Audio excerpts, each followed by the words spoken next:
Hi guys, it's Mimberly and welcome back to the channel. Gem Affection. This is a card that you guys have been telling me to be prepared for, and it's probably going to turn me into a Rafayel girly. I'm skeptical.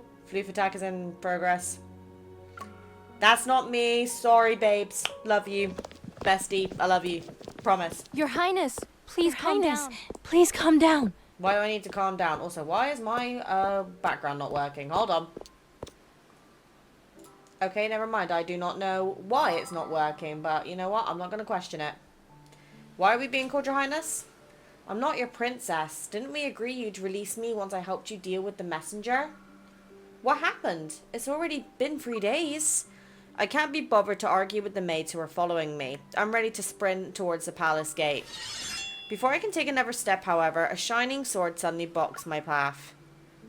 Behave. Once Her Highness returns from her rendezvous with her beloved, we will release you, imposter. Bruh! The blade's cold gleam slices the inner turmoil in my mind. Only whispers of the wind remain. What if I also have a beloved that I'm eager to meet? Your beloved? The sword-wielding maid scrutinizes me before sheathing her weapon. Wait until you're done playing princess. Whether your beloved is near or far, wouldn't it be simple to bring him here?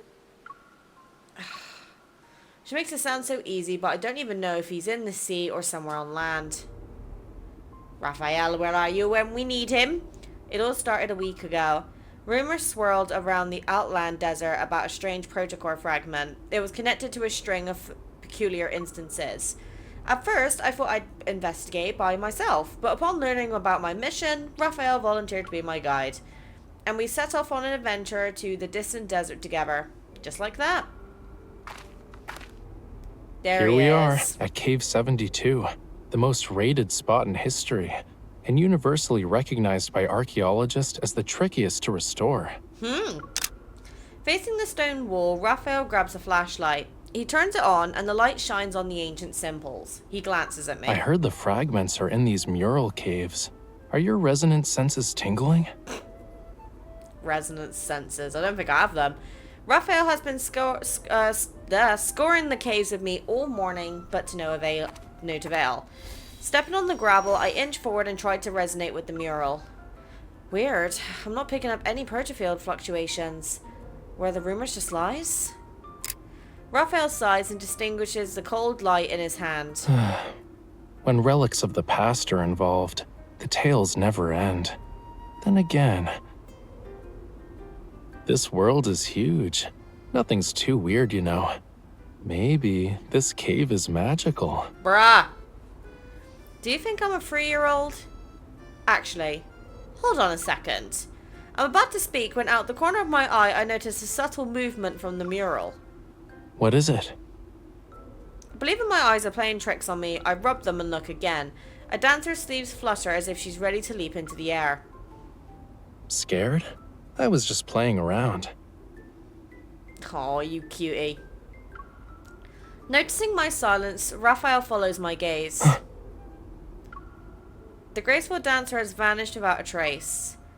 Is this a result of the protocore fragment messing with us? After a few seconds pass, I take several steps towards the mural. I resonate with it. I thought I could grab the fragment, but the mural's strength is stronger than I expected. Engulfs me in an instant. Hey! Before I lost consciousness, I saw Rafayel follow after me as he vanished into the depths of a dark vortex. Well, that explains how we got here then. Once I regain my senses, a different scene unfolds before my eyes. I immediately look for Rafayel, but there's no one here. What is this place? Where did that mural and Rafayel go? Oh, pardon me. I struggle to stand up as I gawk at the intricately decorated palace looming over me. Who are you, intruder? How dare you trespass into Her Highness's abode? Still trying to process everything, a glint of steel suddenly catches my eye. I look up and see a maid wearing a formal uniform. She's glaring at me. I attack, trying to knock the sword away, but she effortlessly evades and seizes my wrist. Her skills. She's in a league of her own. I expected to be treated like a spy and killed, but to my surprise, the sword-wielding maid escorts me to her room, appraises my attire, and then tosses me a set of elegant garments. The night before the messenger's arrival, the princess ran away to meet her beloved. To deal with the messenger, this quick-witted maid deems me a fitting substitute and pulls me into her plan. And so, in my quest to find Rafayel within this bizarre space-time anomaly, I wander the palace. A crimson veil covers my face as I unwittingly assume the role of the princess.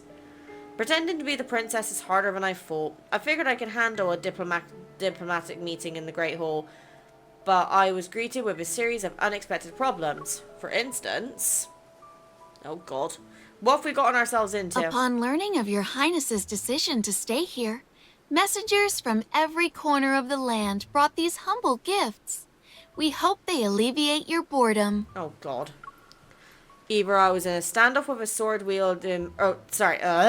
English. Earlier, I was in a standoff with a sword-wielding maid. Now there's a female messenger. I mentally prepare myself once more and slip back into the role of the princess. Alright. Bring them in. I have urgent matters to attend to, so be quick about it. After a signal, the men wearing all sorts of attire line up respectfully before me. Just making sure my nail doesn't come off. Your highness, please look. They are pleasing to the eye. Ah, these are your humble gifts? Are none to your liking, your highness? There is a tall man over there. No need. To avoid any more trouble, I pretend to be picky and look disdainful. Unexpectedly, the female messenger remains composed as if she were expecting this. If none strike your fancy, perhaps another could... Winking at her group, they quickly make way. Oh no! At the other end of the room is someone wearing a robe adorned with gold and gauze. He walks forward. Would a handsome magician of fire stoke the flames of your curiosity? He can stroke something else. Fire. From the moment fire is mentioned, my gaze stays on the person before me. Fire acts as a veil over his face, the haze preventing me from seeing him clearly. With a wave of his hand, the figure conjures leaping and twirling flames. The palace's courtyard is illuminated with an even brighter glow. Oh my god, his hands though. It's only after the flames fade that the tall figure reveals himself.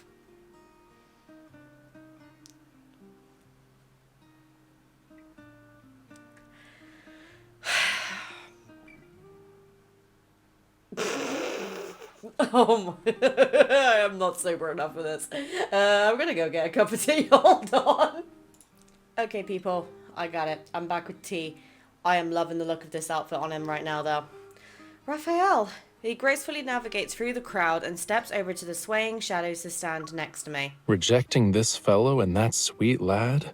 Your Highness, you are very hard to please. I mean... He takes my hand and places a flower made of fire into my palm. Now tell me, Your Highness, do I pique your interest? Stoke the flames of your curiosity? Oh, he's made me curious, alright! A torrent of questions floods my mind, but I don't know where to start. Ignoring the murmurs of onlookers, I take Raphael's hand and lead him to my bedchamber. Oh yeah, you take my interest, alright. I close my door to my bedchamber, discard my red veil, and eagerly guide Rafayel to the bed. Where have you been? I thought I'd never see you again. Were you worried about me? Maybe. Rafayel turns and leans back against the bed. Smiling, his gaze fixed on me, I blush. Sort of.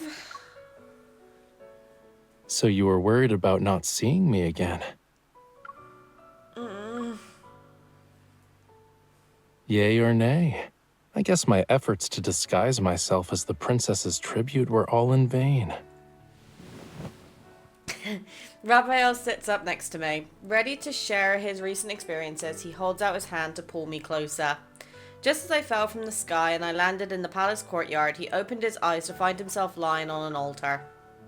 In an attempt to ask for protection, a small country planned to offer its youngest prince to the princess of the mighty empire. but there are rumors of her tyrannical nature. She's notorious for salacious escapades that know no bounds. Raphael pauses and casts a mischievous glance my way. That has nothing to do with me, right? He doesn't give me a direct answer. The queen, unwilling to let her son endure such humiliation, summoned a sorcerer who would consult the heavens for a solution.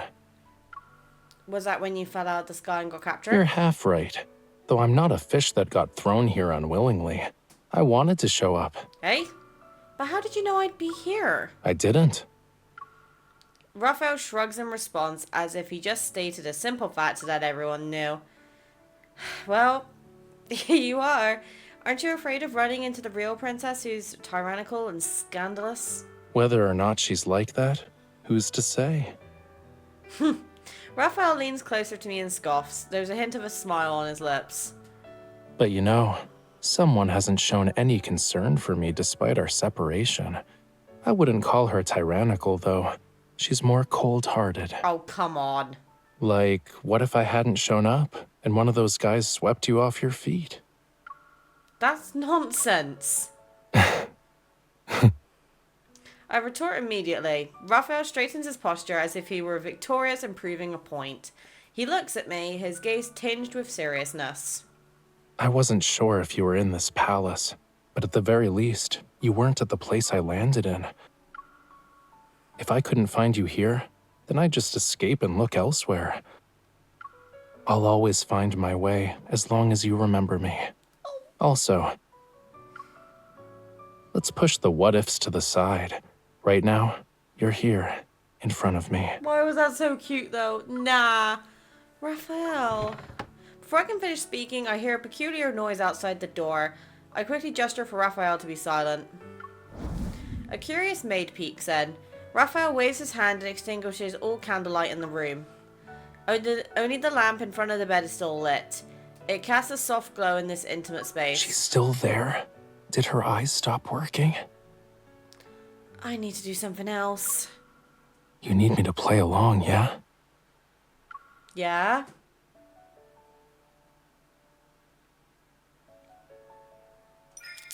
Push him? Push him for what? Scanning the room, I reach out and adjust the golden accessory on his chest before gently pushing him back onto the bed in one fluid motion. Oh. Oh!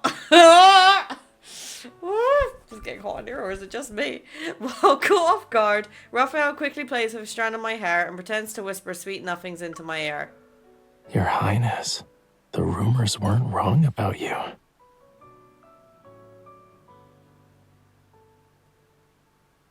I'm okay. I'm just looking very respectfully. And you just aren't good with your words. My arm brushes against his skin and I tense up. If this improvised show continues, then I won't know what to say next. Fortunately, the maid outside the door seems to realize what's happening. She snorts and steps back. Finally. That's it?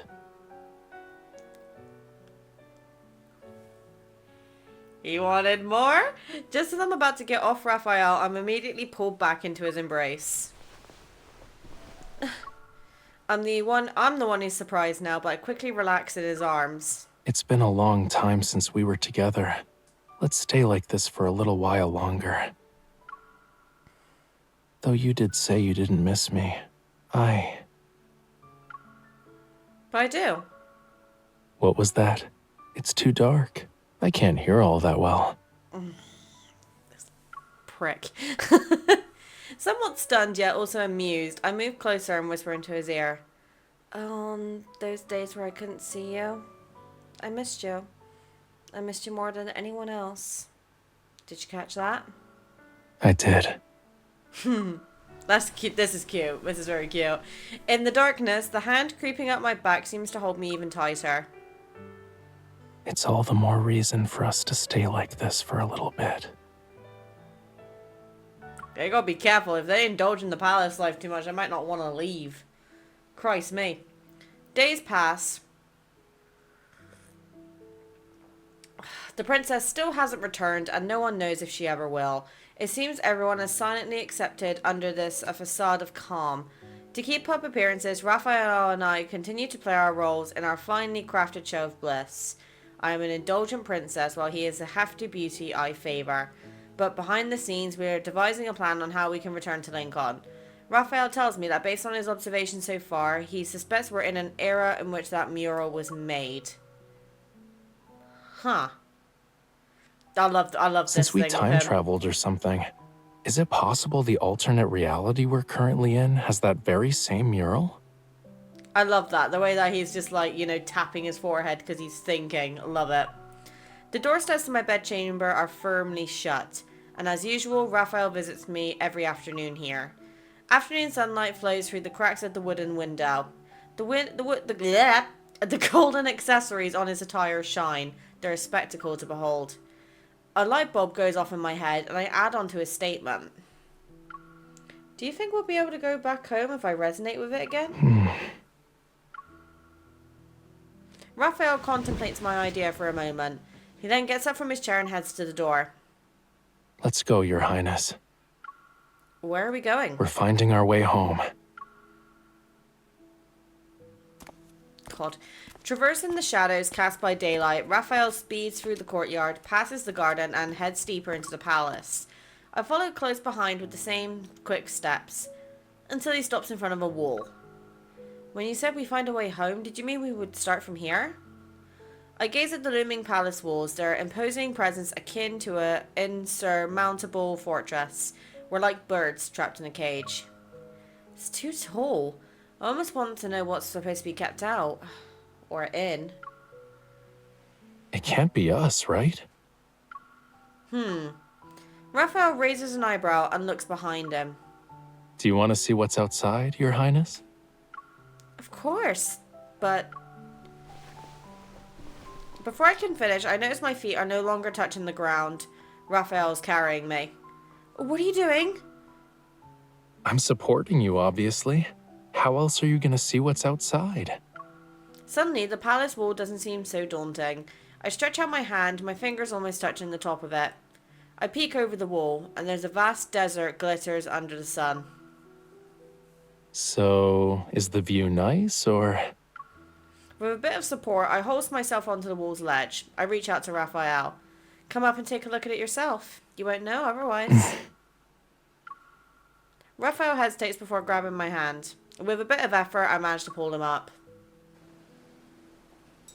Raphael and I sit on the palace wall and survey the landscape in the distance.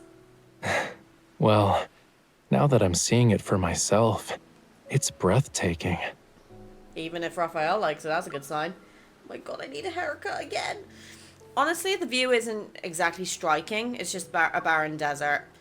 The wind whips up sand and dirt, stinging my face. And then again, it feels like it's been ages since I last had a breath of freedom. I realize why the princess wanted to escape. Being confined in this palace is dreadfully dull. She had nothing to do except live the same boring life day in and day out. Didn't she run away to see her beloved, though? Even if the person I like is around, I wouldn't want to have such a life. Because he wouldn't like it either. Right? I turn to look at Raphael. Raphael, will we be able to return to Lincoln? Not right now. We're missing something. Which is? The stuff that'll take us back the way we came. I want to ask Raphael what he's talking about. Yet before I can even open my mouth, someone angrily shouts behind us. You on the wall! Who are you? Raphael and I hastily turn around and spot the guards who are about to rush towards us. We have no choice but to jump down. Raphael grabs my hand and leads me deeper into the palace. Over here. After some time has passed, he pulls me into a dark, secluded spot. He leans in closer and I'm pressed against a shelf. This place... Shh. Raphael covers my mouth with his hand and I immediately stop talking.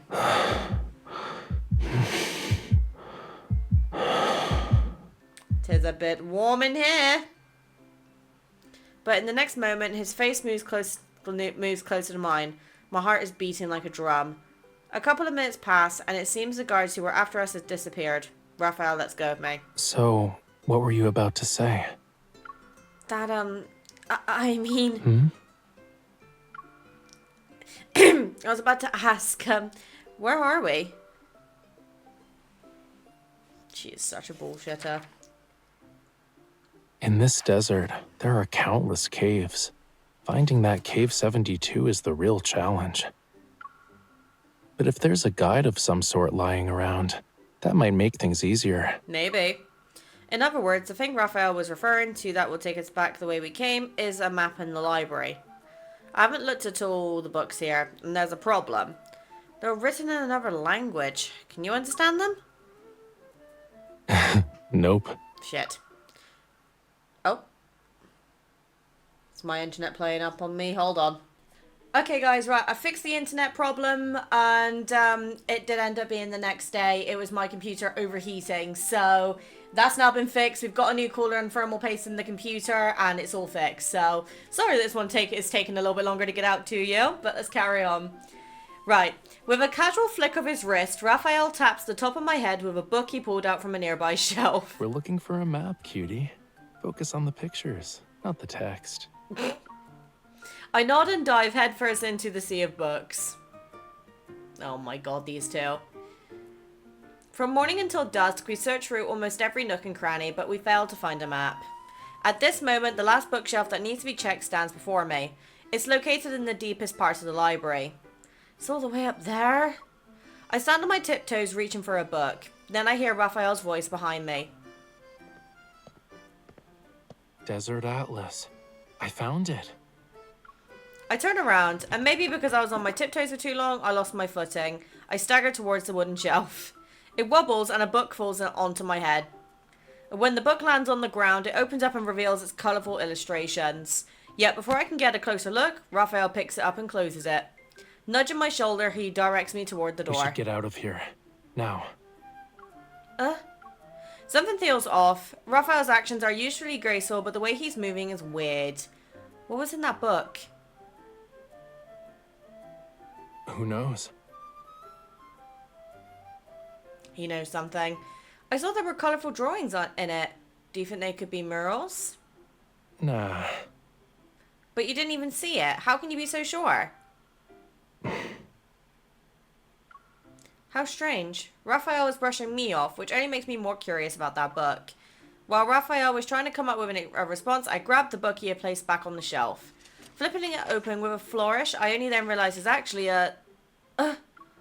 I'm stunned by the drawings, but then a hand covers my eyes and another snatches the book. I told you it's not for innocent people, yet you still took a peek anyway. Oh no. Now What? everything's just awkward. What was in there? You didn't say that at all! Okay, but like, did I need to tell you explicitly? What was in the book? Fine, fine. Let's just go back and study the map. I swipe the map from Raphael and hold it close to my chest as I dart out of the room. I'm itching to leave this embarrassing experience behind. Hey, wait. What? I'm the only one who's gonna know about this, and I won't be telling anyone else. Why are you so nervous? It's gotta be something dodgy, right? In the bedchamber, we spread out the map on the fancy velvet with golden embroidery. This desert atlas and the records of Western regions in the Lincoln Gallery are practically twins. They match up pretty well. Raphael grabs a pen and paper from the table. He sketches out locations off the palace and city gate. Once we're out of the city, we'll head west and locate the caves, or at least their general vicinity. The flame in the incense burner flickers and a faint fragrance permits the room. Watching the flicker, I don't speak. What are you thinking about? I wonder, will we be able to get home without a problem? Didn't you already chew on that question up on the wall? Still feeling anxious, I give Raphael a skeptical look. But even if that space-time vortex appears, we might end up in a different reality. Who knows where we'll be? As the flame dies down, ready to go out, Raphael froze a spark from his palm to reignite it. Then I'll just have to find you again. You're pretty confident, huh? I'm good at tracking people down. Besides, didn't I already do it?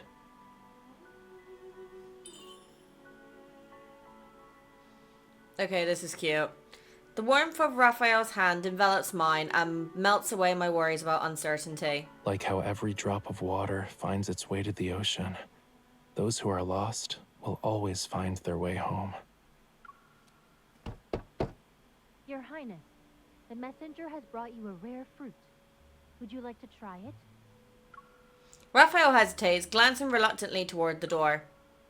Why is it always her? She's like a persistent shadow. Shh.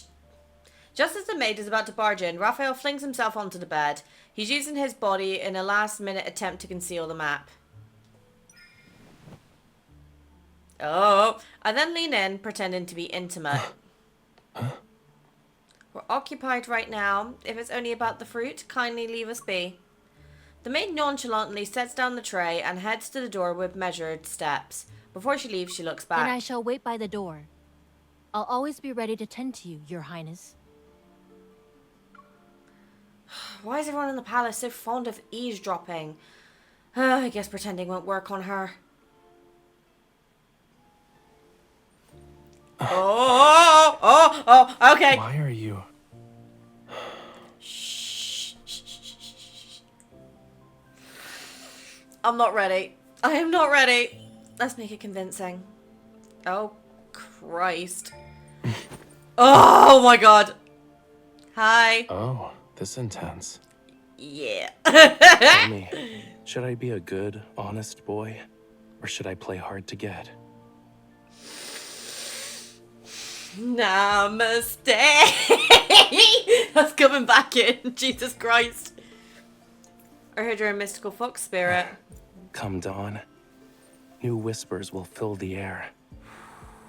Also, yes, my friend's MC is being kept out of the basement. Because we love her. Oh God, a grape. I'm a fox now. Out of all the things I expected, that wasn't one of them. You're just fucking slippery is what you are. Oh God. Like this?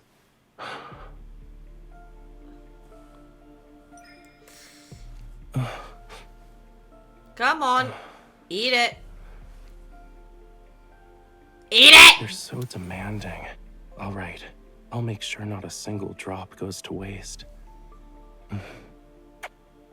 Since your Highness wants to spice things up, I'll do my best to satisfy your every need. Okay. Hold on, Jesus fucking Christ.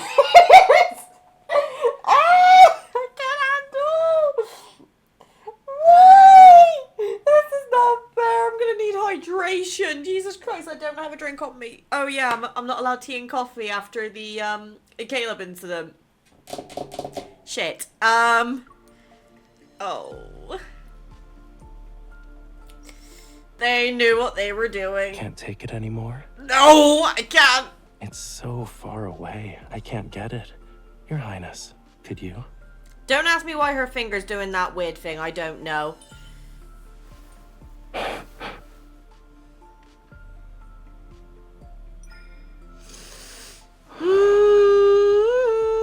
Did it fall over here? I think you need to go a little lower.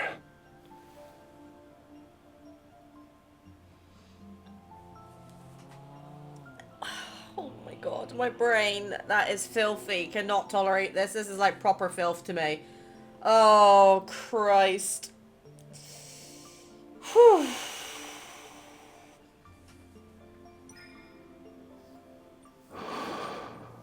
Is it here?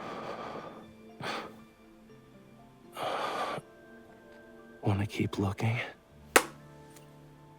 Oh my God.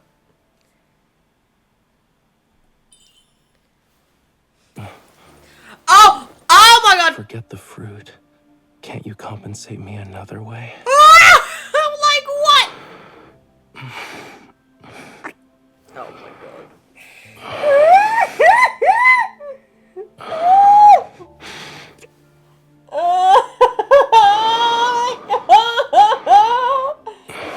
Now I know why I record record these when my husband is not home.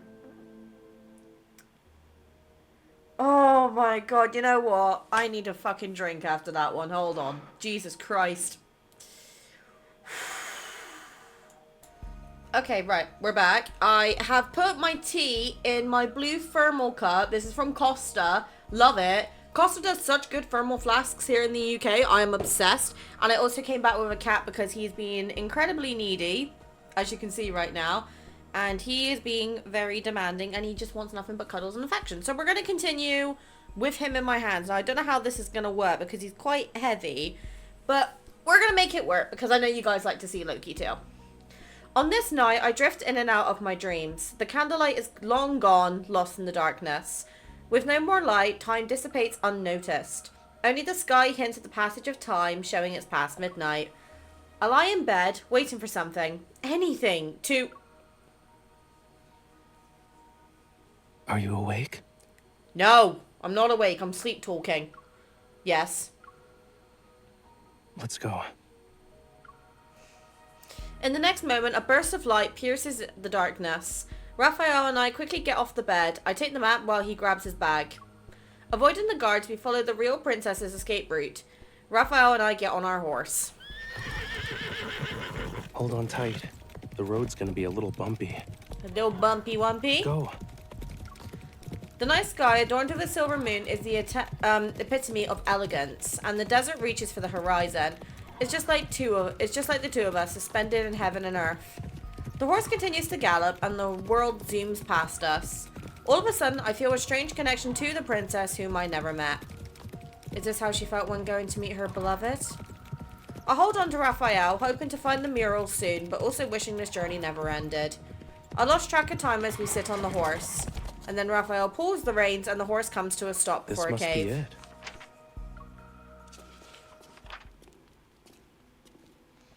Following the map, we locate the cave where the mural should be. Rafayel holds up a lamp, its light shining on the stone wall before us. Now look at him, he's so cute. Unexpectedly, the wall that should have possessed the mural is bare. As we look at our shadows, we exchange a look, and we're at a loss of words. Is it incomplete? We were so certain the mural was the key, and now we don't know what to do. Where did that painter go? Painting tools lie scattered on the ground near the stone wall. There are mineral pigments of various amounts. Rafayel picks up a brush from the ground and dips it into the other pigment, and then he paints a line on the wall. Interesting. This isn't the original stone wall. There's a layer of fine clay and kaolinite on it, all ready for painting. Huh? Seeing me still fixated on the dark red brushstroke, Rafayel takes my hand and guides me deeper into the cave. It's time to investigate. Deep within the cave, colourful ore is piled in heaps. As Rafayel casually picks up a piece of malachite, I realise something. It's not the mural itself that we need. Is it the paints? If the protocore fragment is hidden in the ore, then that's our ticket home. We can try. No, you're being so cute and you're being very needy. It's making me worried. He's never this affectionate, not since he was like a baby. And now look at him. Kicking me in the chin and... You know, you wanted cuddles, I'm giving you cuddles. And now he proceeds to chomp. Chomp, chomp, chomp. What are you doing? Am I a tasty snack? Apparently so. Right, I'm going to quickly go put him on his chair and then I'll be right back. There you go. The king is now on his little throne over there. He's very, very happy. He's a happy boy. A long night draws to a close as daylight seeps through the crevices and touches the faint remnants of darkness on the wall. Maybe in our own little way, we'll be able to return things to how they were. Oh, I'm getting old. Ugh. I clutched him malachite in my palm. Wait, there's still something I need to do. I'm surprised as Rafayel takes the ore from my hand and guides me back to the stone wall. What are you doing? You know, an opportunity like this, where we can go into an alternate reality, there won't be a second time. Since that's the case, let's leave behind something that only we recognize. In the dimly lit cave, he turns to me. Holding a paintbrush, he gazes at me tenderly. Why are you spacing out? Pass me that pot with the cinnabar. Not quite adept in ancient painting techniques, Raphael ends up with paint smeared all over his hands. Starting with burgundy as his base, he swiftly outlines a figurine's attire with just a few brush strokes. Is that me? Who else would it be? He dips his brush in the cinnabar pot and adds a little of red tail, or a red fish, his tail vividly flickering. And why is that little red fish next to me? Raphael gazes at me and a gentle smile is on his lips. Because it likes you, cutie. A streak of crimson light shines. The girl and the small fish break through an illusionary barrier, traveling from the desolate desert to the boundless ocean. Thankfully, you'll be taking me home this time. I can almost sense the damp air. I turn to look at Raphael. Is it me or does it smell like the sea? I guess it's raining outside or something. The air is getting heavy and water droplets trickle down from the rocks. It's a sun shower. Once everything's soaked, we'll swim back to Lincoln together. We marvel at the desert's wonder until the rain stops. A peculiar rainbow appears on the horizon. It's just like magic. Peering out from the cave's entrance, I see a radiant light shining on Raphael's face. Are you suggesting we've stumbled into an alternate reality where you're a princess and I serve as your charming tribute? And we happen to get caught in a downpour in the desert? Isn't that basically what happened? Yeah, we experienced so many magical moments together. This has to be a miracle, right? Of course. But if you want to talk about the greatest miracle... He turns to me. Wouldn't it be how I can still find you, even in the vastness of space and time? Oh!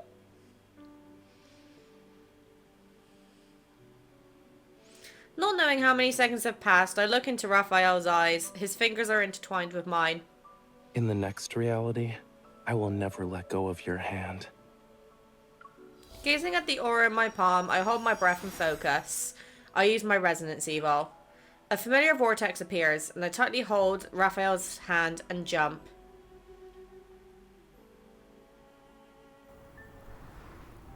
Before I realize it, I find myself gazing at that mural of a beautiful dancer. There she is, moving gracefully in her attire. It's as if she never left. Raphael? Yay! I tried to look for Raphael to see he's next to me, his arms crossed. He's watching me closely. Doesn't it feel like we slipped through the sands of time?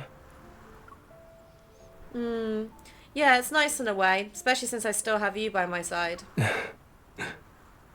Raphael turns his head and stares at the mural. His silhouette, outlined by the gentle night against a stone wall, casts a shadow that melds with the painted clouds among the dancer. It almost becomes part of the ancient mural. While I'm captivated by the scene, he remains lost in his own thoughts. I wonder if this mural we're admiring is truly the artist's original masterpiece from that era. As Raphael speaks, he walks to the other end of the wall, and in the blink of an eye, he vanishes as if merging with eternity, English, himself. I quicken my steps and try to grab this blurred shadow on the mural. Why are you in a rush? I'm here. I'm worried that if I blink, he'll disappear again. All vehicles are at the airport to drop people off, you know. So within a 50-mile radius, you won't find anything. Not even a dirt bike. Looks like I'm in a bit of a tough spot.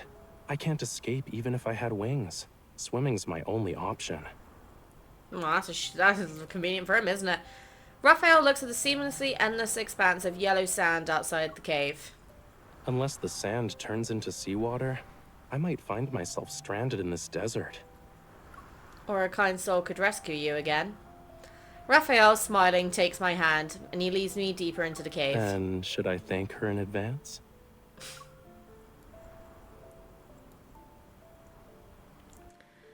Oh my lord, peeps. That one nearly killed me. Why does this game make it so hard to only pick one person? Genuinely, it's not fair. Right. Oh, Christ. I better get Raphael's birthday cards out next, huh? See you in a bit.